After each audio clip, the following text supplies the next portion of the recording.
Here in Seattle, tensions rising at the pro-Palestine protests at the University of Washington. Some protesters clashed with visitors who came out to see conservative host Charlie Kirk speak on campus last night. Fox 13's Taylor Winkle is at UW's campus. And Taylor, how are things looking this morning? Yeah, well, if you guys have been following this story with us from the beginning, this encampment went up about a week and a half ago at this point. This time last week, we counted 12 tents, and as you can see, it has grown significantly. I would say it's almost tripled. I mean, now it's taking up about half the quad.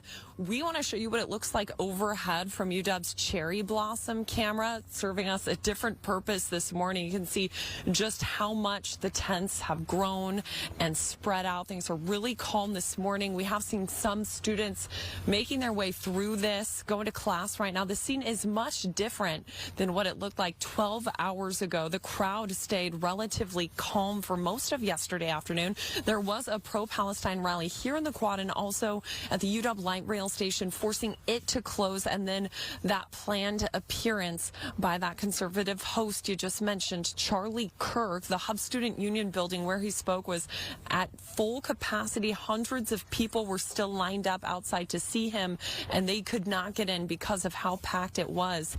And that's when you saw those MAGA caps and Trump flags mixing with this crowd of pro-Palestine protesters who've maintained that they're the peaceful ones.